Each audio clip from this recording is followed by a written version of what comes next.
it again, do it again.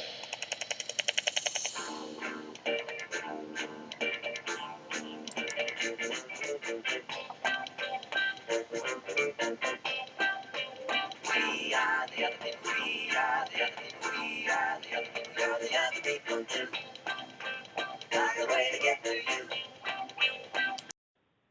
Hello, everybody, and welcome back to a brand new episode of The Other People. I am usual as your host, Mr. Jordan Royter. Joining me, as always, is my good friend, co-host, Andrew Bean. What's up? And joining us once again, special guest, Mr. Luke Nuetzmann. Howdy do. And we have a fourth voice in the room, Mr. Brandon Rigby. Hello? Today's subject will be anime.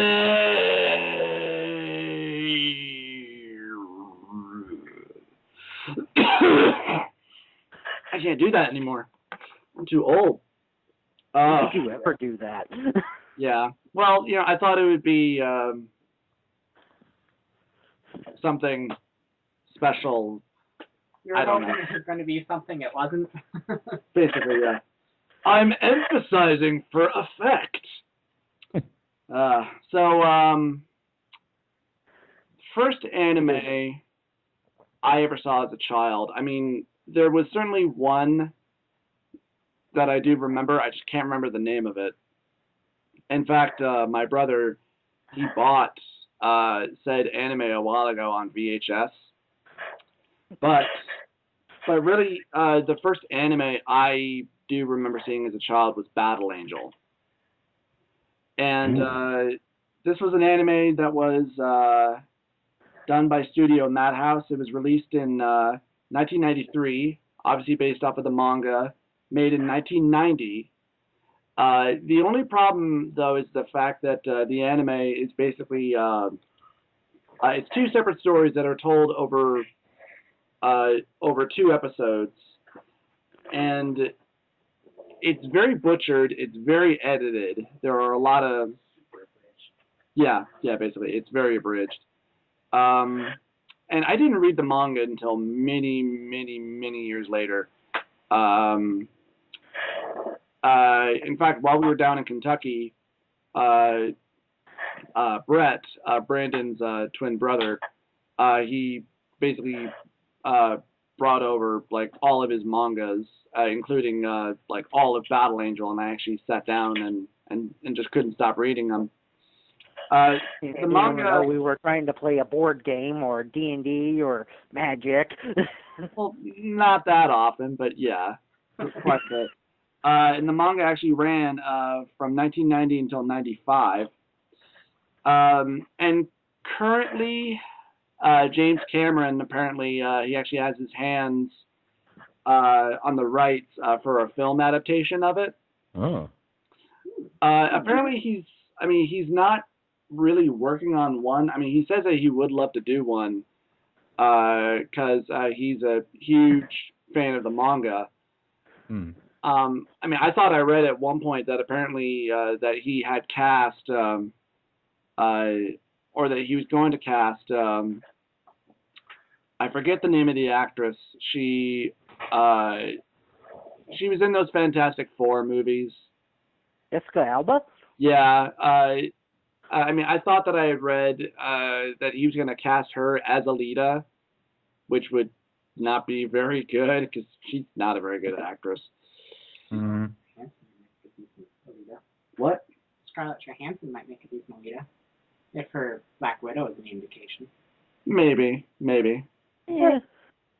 Yeah. I think you'd have to get her away from Disney, though, because she's kind of busy doing the Black Widow right now. Yeah. Yeah, I'm pretty sure Disney's argument would be, you are our property now! You belong to us. So, yeah. I guess send Mickey over there. Yeah. You don't fucking talk to me like that, you little piece of shit! Huh? But so, what were some animes that you guys probably first saw? Brandon, you go first. Kind of classics like, I saw Vampire Hunter D is one of the first ones that I saw, Mhm. and I loved that one. Akira, those are the main ones, and really the one that really got me into anime and the manga was probably Ranma 1/2. Mm. Andy?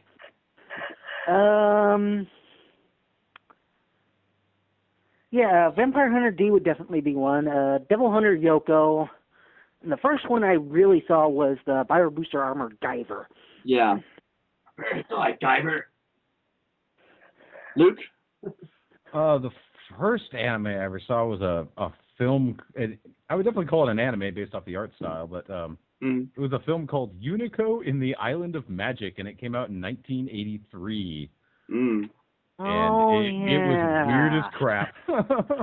I remember that. It was so fucking weird. The sad thing is that the daycare I went to had that on tape and was playing it every now and then. Oh, I'm sure, yeah.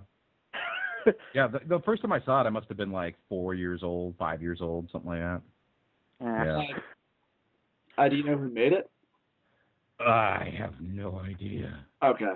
I'm sitting at the Wikipedia page, but I still don't know. Well, let's see. It was directed by Toshio Hirata, produced by Shintaro Tsushi. No, I have no idea. Japanese names! Japanese names! It was published by Sanrio, actually. Didn't they do Hello Kitty?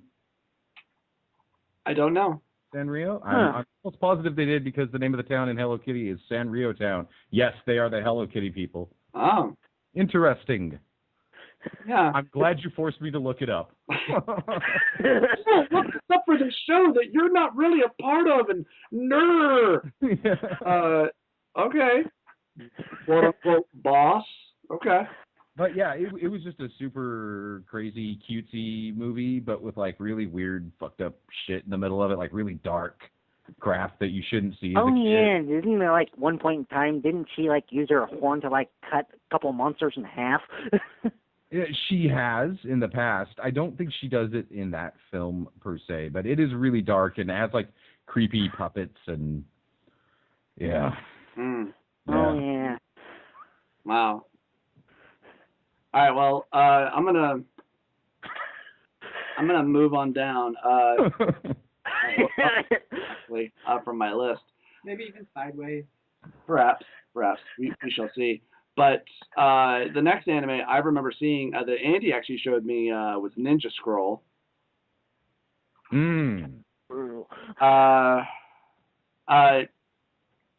God. I don't remember exactly how I felt. I mean, I know a lot of the action was really was just really good, particularly for the time. But more often than that, being a teenager, all I remember thinking was boobs. Yeah. Lots of boobs. That's what drew me to newer anime originally when I was like 14, 15. The boobs. Yeah. Yep. Yeah.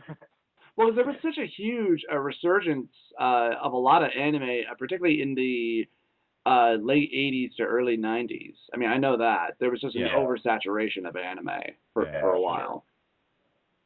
And hence why we started getting... I mean, I know there was a lot of shit that was being thrown at us. I mean, I know that. There was some good, but more often than not, there was probably a lot of bad anime that was going around. And badly translated anime at that. Yeah. Voice actors seem to take it a lot more seriously these days when they act in English parts. Yeah. Yeah. When they dub it over, it is 1,000 times better now than it used to be. Yeah. Yeah, definitely. Yeah. And really, I mean, when I think of bad dubbing, sadly, I mean, the only thing I think of, this wasn't an anime, but I mean, just a very good example was some very early PlayStation 1 games, be it the original Resident Evil or Mega Man X4, both Capcom games. Wow, Jill, you almost became a Jill sandwich. Or oh Jesus, We could do a whole show just on that, Jordan. yes, we could. But yeah, and what was so great about Ninja Scroll was that a lot of the action, it was very simple. It was just okay, we're gonna fight, and the fight lasts no more than maybe 30 seconds to maybe a minute, and then it's over. Nice. It is the exact opposite of a Dragon Ball Z fight. Yes. Yeah. Yeah, the one where it lasts 3 or 4 episodes or longer. 4 episodes is cutting it a little short. Well, that's why I added in the longer part. Because I think, didn't they even have one that lasted an entire season? I think God, like the Frieza saga was ridiculous. It was like half of the season was just waiting for Goku to get there. God, yeah, I remember that. And then there's how many episodes did it take him to charge the Spirit Bomb, or was that 10 episodes to charge the Spirit Bomb? Oh yeah. That would start with him charging the Spirit Bomb. And then for the final climax, didn't it miss? Or it did? No, it hit him. It just didn't kill him. Yeah, which. It's just oh Jesus, really? Now, we're probably, I'm sure, people would point out that we're probably exaggerating, but that is certainly how it fucking felt. Yeah. Yeah. God, it felt like it just went on forever and ever, and every other episode, it was either they would fight, and then somebody would explain, what somebody is doing, for a special power. How'd you do that? Well, let me explain it to you. Yeah. That was generally Krillin's job, by the way. Yeah. Oh God. But yeah, Ninja Scroll was fucking awesome. It's still awesome. And in fact, one thing I noticed about that particular anime, and then as opposed to others, is that you see, or at least hear, a lot of familiar voice actors. The voice actor for the lead villain, in fact, does the voice of another lead character from another series, Ghost in the Shell. What's his name? Tetsuo? Or no. I'm sorry. That's Akira. What's the big guy's name in the Ghost in the Shell, Andy? Do you remember? No, I don't. It's It's right on the tip of my tongue. But, it's escaping my mind. But yeah. Anyway, I remember I rented Ghost in the Shell sometime. But obviously, what really caught me about it was the cover of it. The half-naked woman on the cover with the gun and yeah. all that, thinking, ooh, potential for boobs. And yeah, there are a lot of boobs, but it's the Wasn't she naked a lot of times in that movie? Oh yeah. But the kind of a common factor, though, of all throughout Ghost in the Shell is the fact that her because she's obviously not human, and so obviously her body is actually not sexualized at all. No, yeah, that's what I was just gonna say. She's naked, but she's not naked in a sexual way. Yeah. Well, and plus, because of that, her body, she doesn't even really look human, because it looks like a dead body, or like a doll's. Yeah. It's stark white, and there's no real overall features to it. Or anything like that. In fact, when I was rethinking about it, because for the longest time when I was a kid, I remember having a really hard time understanding what was really going on in the Ghost in the Shell. Yeah. Welcome to the club. Oh yeah. But Yeah, but really, I mean, when I thought about it, I realized that, I mean, Ghost in the Shell, it really is basically a Japanese anime version of the film Blade Runner, basically. It, it's another movie that kind of asks, like, what does it mean to be human? What is it that identifies you as being human? Right. Where's that line? Yeah. Yeah, but it also brings up the subject of memories, more especially. Mm. And Oh yeah, because wasn't that like the whole thing that they were fighting this virus that was wiping people's memories? it wasn't supposed to be a virus. It was this hacker who was manipulating people through their memories. That he was hacking into their brains, and that he was giving them these delusional memories of like these lives that they thought they had, when in fact they don't. Like the Garbage Man character who believes that he has that he believes that he has this ex-wife and a little girl, and in fact he was never married. Mm. So, you know, I mean, it's a very emotional movie, but I mean, it's got some really good action to it. There are some scenes where sometimes there's nothing going on and the camera's just kind of panning around the city and nothing's really happening. You know, and there can be a lot of points where it kind of feels like it drags a little bit at times. You know, where nothing's really happening, people are just kind of standing around talking, or somebody's just staring at something oddly. And yeah, the film especially. The series was a lot better in my opinion, but yeah, the film and the voice acting in the film too was kind of shitty. The only voice I really didn't like was the voice for our female lead. Yeah, exactly. Yes. Now, in like, there's an online reviewer, Bennett the Sage, who does a series called, he does an anime series called Anime Abandoned, where basically he talks a lot about anime, and Ghost in the Shell was one of those animes that he brought up. And he talked at great length about her voice acting. And he said, well, her depiction of the character could be said that, well, she is a character who is very emotionally numb, or very emotionally dead. You know, and so maybe you could say that's part of the character. Right.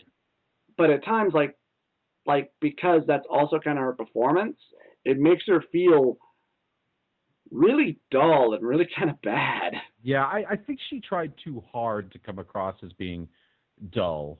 Yeah. And it was too much. Yeah. The voice actors that they got for the TV series was a definite improvement. Oh, yeah. And I remember I watched both the Standalone Complex and the... yeah. I really did like the Standalone Complex. I thought Second Gig was good. There were parts of Second Gig that really did bother me, like the whole... like, I always have a problem, be it in shows or TV or movies, where you have a villain or you have a character where they're always 2 to 3 steps ahead of your hero or your villain. Mm-hmm. And if they do that too much, it starts to really become a problem, namely because of, you know, the said characters that you're supposed to be following and rooting for. It's like, they can't really be that dumb, can they? Yeah. You know, and especially when they're supposed to be a team, you know, of hackers and, you know, and cyber cops and... Yeah. These are supposed to be some really smart motherfuckers, yeah. Yeah. Yeah. But, I don't know, but...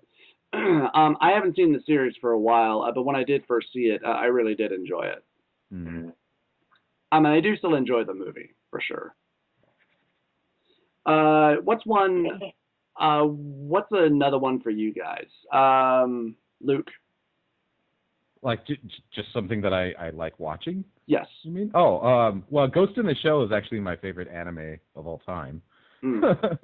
Cool. I'm showing my wife Full Metal Alchemist. She has never seen it, so we're watching those right now, and I forgot how good those are. Was this the first anime or the Brotherhood series? The first one. We're watching the first one first. As far as I know, I haven't seen Brotherhood yet, but as far as I know, it's a sequel? Like it continues after the movie? No, Brotherhood is when they first did Full Metal Alchemist, it followed the manga, but then it got ahead of the manga. Oh, okay. Basically finished the series, kind of coming up with it as they went. Yeah. Brotherhood is the manga. The continuation of the manga. Yeah. And Okay, so it's almost like there's a fork in the road, so to speak, somewhere in the series? yes. Yeah. And Oh. with Brotherhood, since so much of the beginning stuff's already covered in the other anime, they kind of cover it quickly. Like by episode 4 or 5, you've already passed 1 or 2 seasons of Full Metal Alchemist, and then you're on to all the different stuff. And I liked Full Metal Alchemist a lot. I like Brotherhood much more. Yeah. Yeah, that's what everybody says, so. Yeah. Yeah.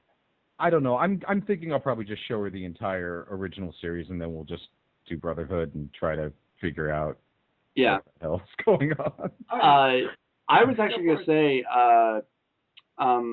back to Ghost in the Shell, because I know a while ago they re-released a special edition, like 20th anniversary version of Ghost in the Shell that, you know, said like, improved animation and blah, blah, blah. And what they did, and this pissed me the fuck off, was for particular scenes, they used CGI for specific scenes, and then that's it. Only for specific scenes.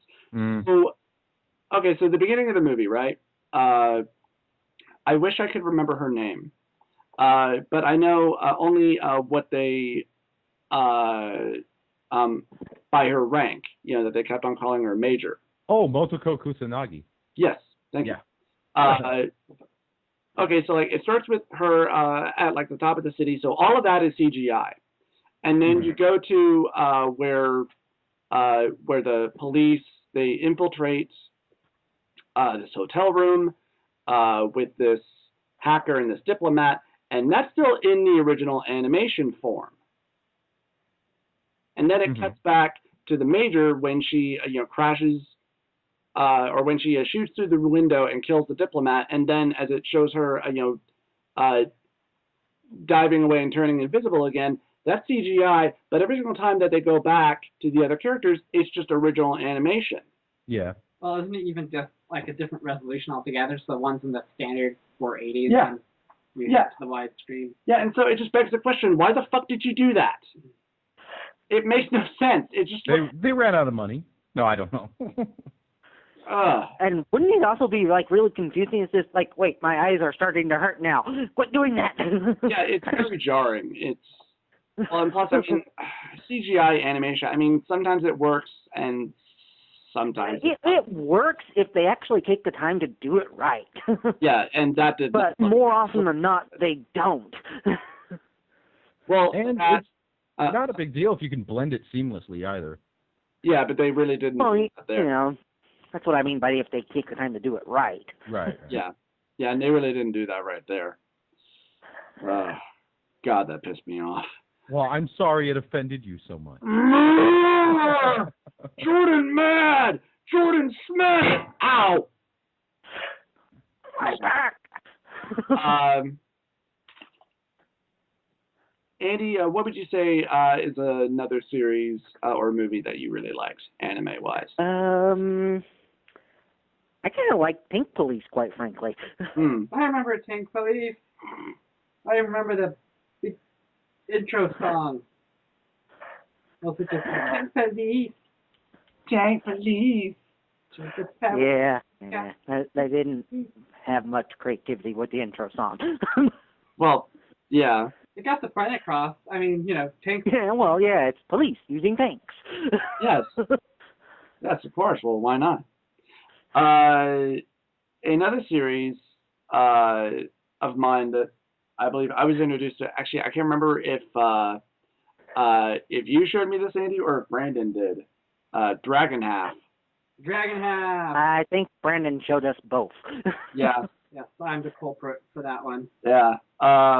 It's one of the funniest things ever. That show's great. Yes, it was.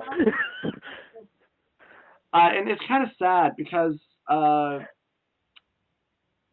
Okay, so Dragon Half, it started off as a manga that was featured in a magazine from 1988 to 1994, and then the year before that, the anime was made, and it was basically just 2 episodes. There were originally going to be 4 episodes, but evidently there just wasn't enough interest. Which is weird. Which, yeah, it just kind of boggles my mind. Yeah, I find that kind of hard to believe, too, seeing as how funny the damn thing was. Yeah. So basically, what Dragon Half was, it was a show that just made fun of like all of the cliches of anime, with a lot of the tropes of a lot of the D&D sort of things. Oh yeah, I remembered the God Slayer of hit points. God Slayer of hit points. Yes. And like just as a recommendation, I mean, if you really want to watch Dragon Half, you have to watch it with the original Japanese dub, because it is so much funnier. Oh yeah, it is. Than the English version. The English voice actors, for some reason, didn't take it as seriously as the Japanese ones did.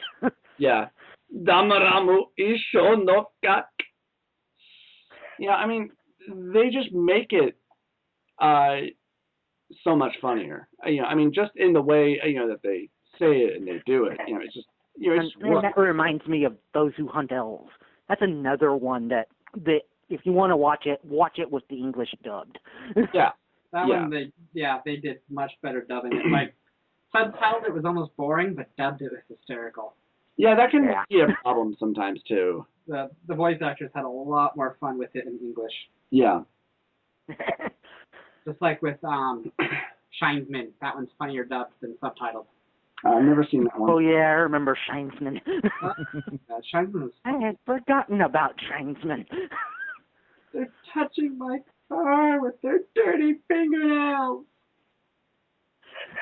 Wow, yeah.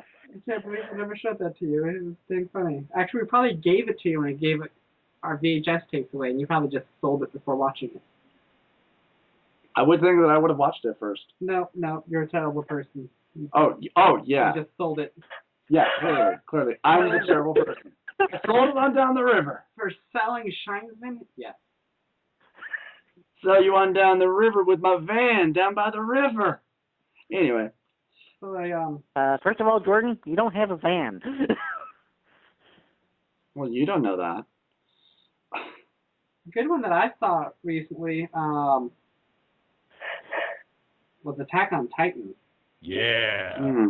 That's good. It's dark a little bit, but yeah. it is definitely engaging. Like, I'm waiting for the next one, and I know it's going to be a while before they do more episodes, because it looks like it's I think I've heard of that one. hiatus because they caught up to the manga, so they're waiting before. Yeah.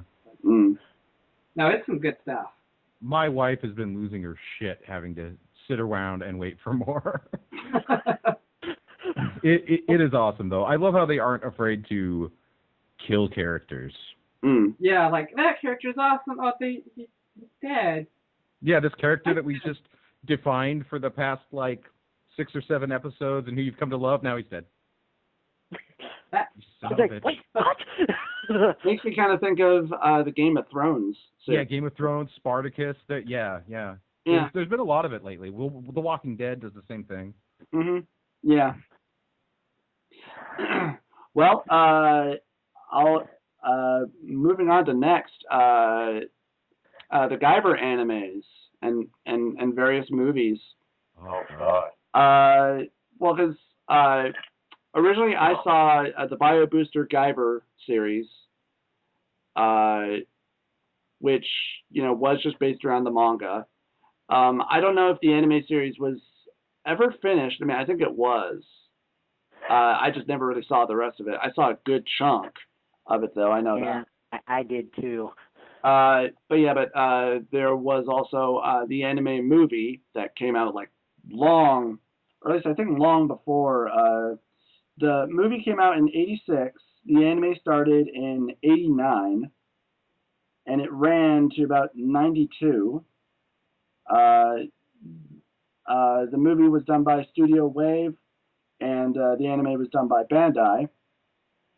And the manga apparently is still ongoing. Wow. At least that's what Wikipedia says, that it's ongoing. Jesus. Yeah. That's a long-ass manga. Yeah, apparently. And well, if we're going to talk about Guyver, we have to bring up the 2 live-action movies that were made. Oh, no. I blocked those from my memory thing. Yeah. The first movie was terrible. Yes, it was.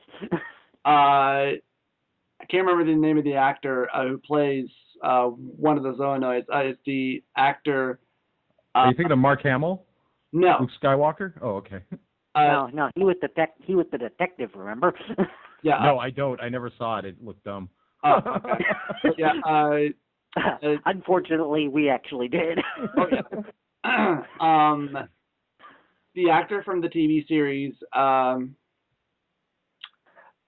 Good Times. I forget the character name, but basically his catchphrase was "Dynamite."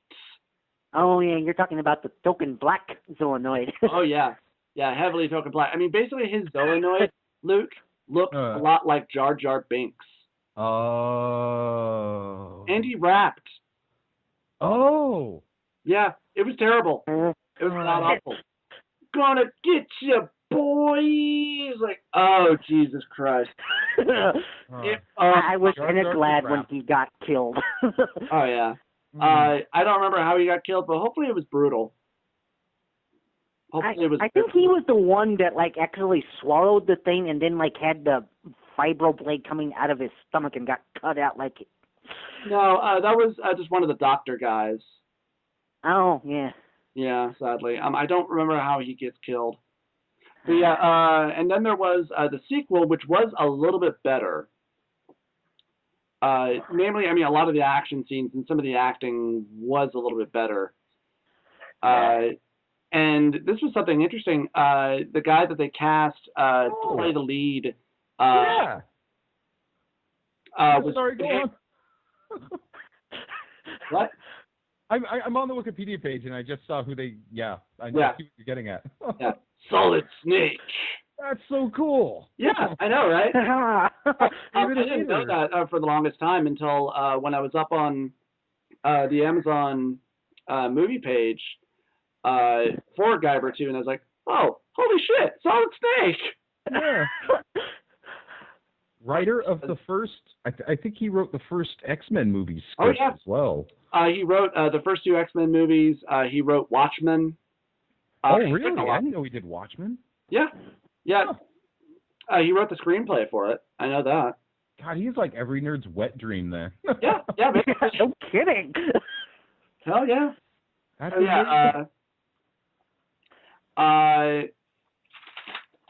turn the page. El Hazard. Yeah. I remember we watched that one as part of our old anime weekend that we used to do sometimes. Mm-hmm. And I think we watched most of it where you guys were over at my house for a birthday party. Yeah. And the one scene that, of course, that just sticks out of my mind is they're like standing in the middle of this forest, and all of a sudden this weird creature, just like it looked like a bear bunny. It was some random little. It was some weird creature just popped the heck out of nowhere, did a funny little dance, and disappeared, and it's never mentioned again. Yeah. What was that? Oh, good, you saw it too. Yeah. Yeah, it just comes like right the fuck out of left field. I remember, like all of us, we just started cracking up. We're like, rewind it! I gotta see that again. Yeah, we must have like rewound it at least 20 times. Yeah. Not only cracking up at it, but trying to figure out what the fuck it was. Yeah.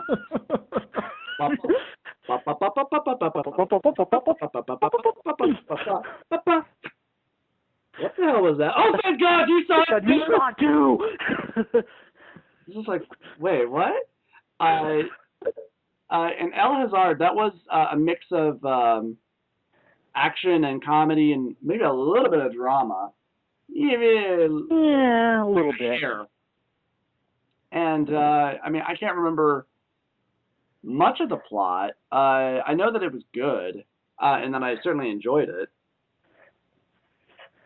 But yeah, that was. I can't remember much of it either, other than just that one scene. Yeah. That's the one thing that certainly stands out in my mind. And then there was the Neon Genesis Evangelion series. Oh yeah. God, I forgot all about that. Yeah. That was another one that the twins and Andy introduced me to. I probably came in maybe about halfway through, and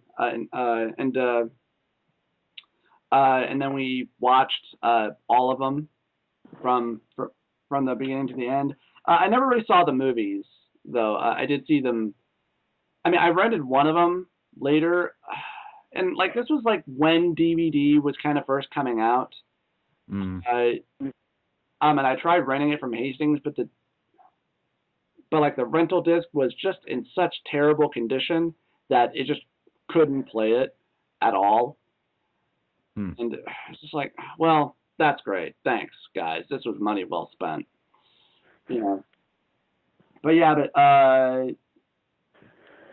there was that. I still think the series is good.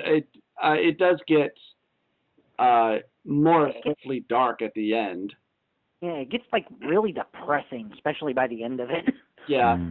Well, and really, I mean, if you think that's depressing, then you haven't seen.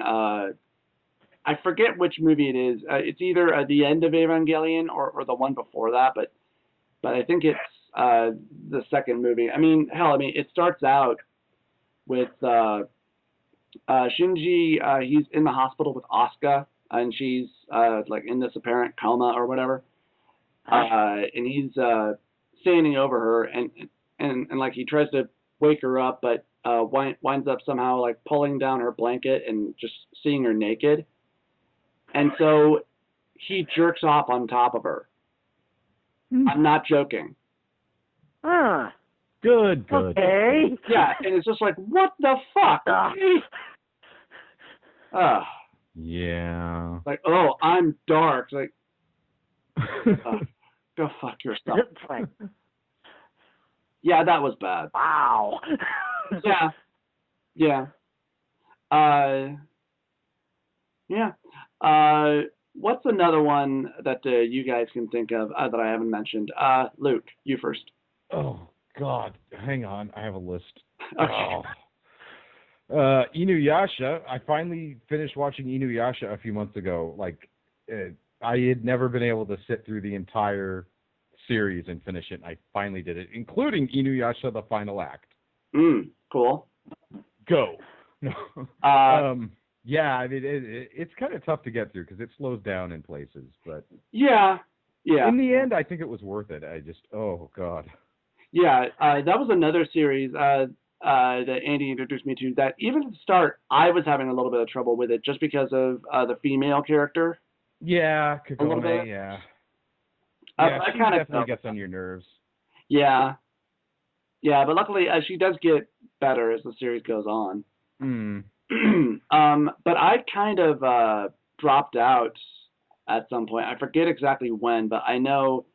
I mean, the series just felt like it just kept on going and going and going. It does. It totally does. They need to redo it, almost like what's the Dragon Ball Z Kai, where they took Dragon Ball Z and kind of compacted it and compressed it, and they should totally do that with Inuyasha.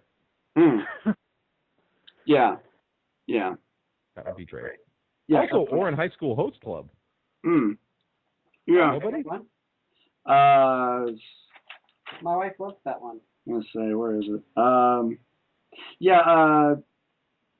I just thought it was interesting how the manga, the manga went on for 12 years. Really? Yeah, because it was started in 96. Wow. And then it ended in 2008. Oh. So even the manga was long. Wow. Oh no, wait, no, that's Slayers. And the studio is Sunrise. Yeah, Andy, your turn.